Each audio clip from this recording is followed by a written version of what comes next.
Hey y'all, this is a long requested video from a lot of you. It's how I do my Spiderweb candy corn Halloween nails. And I apologize for the length of this video, but like the title says, this is for nail stamping beginners. People that have been doing this for a while will probably get irritated with me for the long introduction. I'm sorry for that, but this is for people who need step-by-step instructions who have never done it before. So I just finished painting my nails. I got the top coat on. I haven't even cleaned up around them. I haven't even put my oil treatment on my cuticles or anything like that. But I'll do that here in a little bit. So stay tuned and I will show you how to do them. Okay, let's get started. So what I have here is my silicone glamour mat. This is optional. You don't have to have one of these, but a silicone mat just makes cleanup a lot easier. This one has little indentions here where if you use rhinestones to decorate your nails, you can keep your rhinestones here while you're working. This little cup here, you can pour your polish remover or acetone into it while you're working. While you're stamping, you can use all of these different colors here to see what your design will look like. If you do reverse stamping, which I will get into in a later video, if you do reverse stamping, you can use all of these down here. It's really versatile. And if you look in the comments, I will pin a comment that will have listed everything that you will need and some optional things to do what I'm doing in this video. So the most important thing for this design, of course, is the stamping plate. This is my favorite Halloween plate. It's from Queen, the Queen Halloween Party #1 plate, and we're going to be using this spider web right here. You're also going to need a stamper. Now there are a lot of different types of stampers. There are clear ones, clear jelly squishy ones where you can look down through the top and see exactly where you're stamping. It depends on the type of polish you use and the plate that you use, how deeply the plate is engraved as to how well each individual stamper is going to work. My favorite one is this simple little pink squishy one, of course, from Queen. That's one of my very favorite brands, so I use a lot of their stuff. Like I said, I will put the links down below for y'all.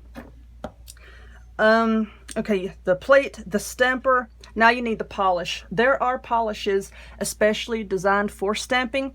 They're kind of like a one-coat polish. They're really opaque. If you don't want to buy specialty stamping polish, which can get a little pricey because a lot of companies sell them in packs instead of the individual polishes. If you don't want to do that, I suggest getting the Sally Hansen Insta-Dry polish. You can get this at Walmart, Walgreens, wherever. It's a one-coat polish. It works really, really well for stamping. You're going to need a base color. I painted my nails white, once again with the Sally Hansen Insta-Dry white.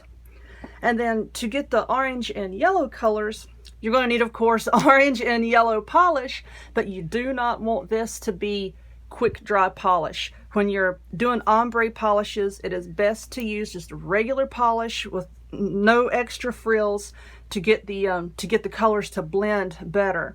This is pure ice. It's my favorite for doing like the ombre stamping, and I got this from Walmart, orange and yellow. And whatever top coat you want to use. My favorite just happens to be the Sally Hansen Complete Salon Manicure.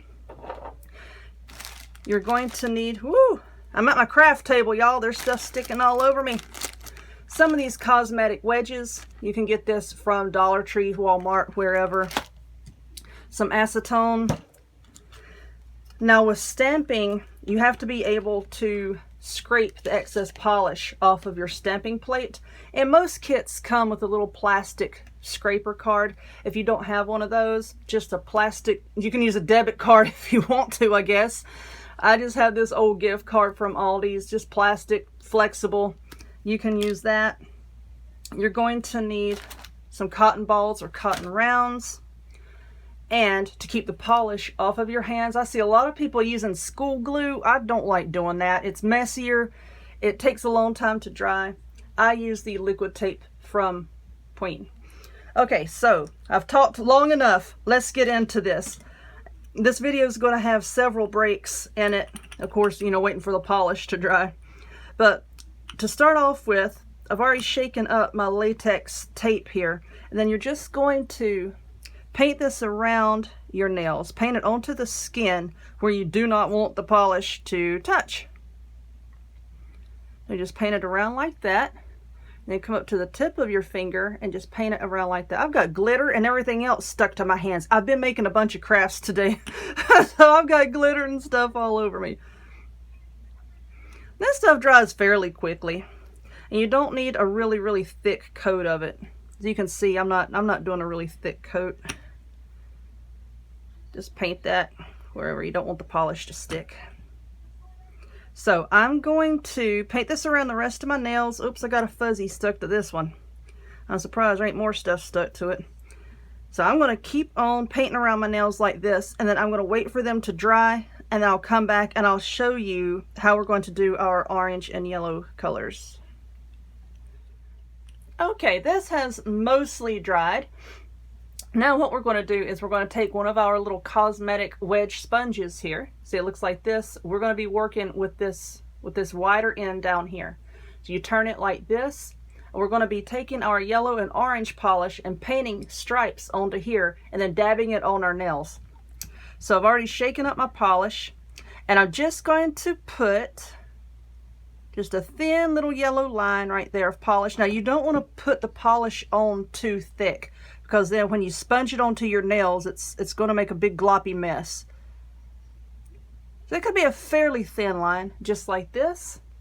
And then I'm going to hold it in my other hand like this, and then just bounce it up and down like that onto my nail with the yellow starting near the cuticle.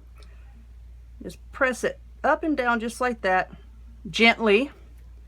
And there we go. There's our yellow and orange. Now it might look a little thin because I told you to put a thin layer of polish on your sponge, but that's okay. We're going to let this dry, and then we're going to come back and we're going to do a second coat.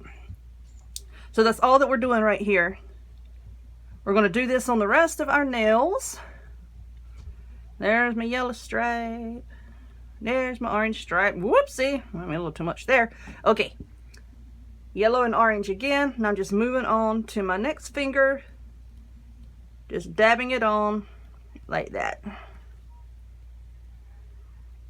Then we'll move on. Oh, let it go. And then we'll move on to the next nail. And that's basically all that you're going to do for your whole entire hand. And I'm doing one hand at a time for the purpose of this video. Put just a little bit more. There we go. Okay. Go to the middle finger. Like that. And it dries really quickly. That's another reason why you want to do thin layers on your sponge. You don't want to put too much on there, because then it's going to take forever to dry. If you're like me, you have little to no patience. Okay, moving on to this one. Okay, and then usually by the time you get to your thumb, your pinky's dry. So then you can just proceed on with your second coat.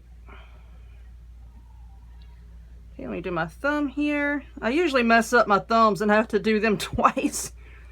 Oh no, this is looking okay. Okay, now I'm going to go back and I'm going to do my pinky again, and then I'll pause the video, do the rest of my fingers, let it dry, and then I'll show you how we're going to stamp. Okay, so we'll do this one more time. Just like that. And it's okay if you get too much polish up on the white part. Just come back after it's dry and just touch up the white part with the white polish, and it will cover the other colors up really nicely. Like I said, that polish that I use is pretty thick, so it'll cover up the other colors. Okay, so I'm going to keep on putting on my second layer. I'm going to pause the video and I'll come back and then we'll stamp them. Okay, so this is what I have, and now we're going to put our little spiderweb design on. When you're stamping, you want to take your polish and apply it to the little design about halfway down, 3/4 of the way down, or sometimes I just cover the whole thing. Take your scraper. You need to work quickly because this polish can dry fairly fast. Put the polish on, take your scraper, scrape it off, take your stamper, just press it straight down onto the design, then it will be on your stamper. And then you've got time to work. It's okay. You don't have to be fast in putting it on your nail. Once you have it on your stamper, you're okay. Then you're just going to stamp it straight down onto your nail, and there's your design. So I'm just going to clean mine here. So I've got my polish. Did I shake that? I think I did, but you know what? I'm going to do it again. All right. I take this.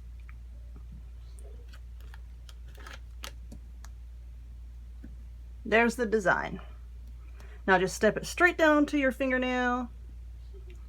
And there it is. There's your spider web. Now up here I have a piece of packing tape. I just tore off a piece and then I made a circle out of it, you know, wrapping it around itself with the sticky part out. And I use that to clean the polish off my stamper. Don't put acetone or anything on your stamper because it will eat holes in the plastic, with rubber, silicone, whatever in hell it's made out of, and it'll tear it up. But that's how you do your basic stamping design.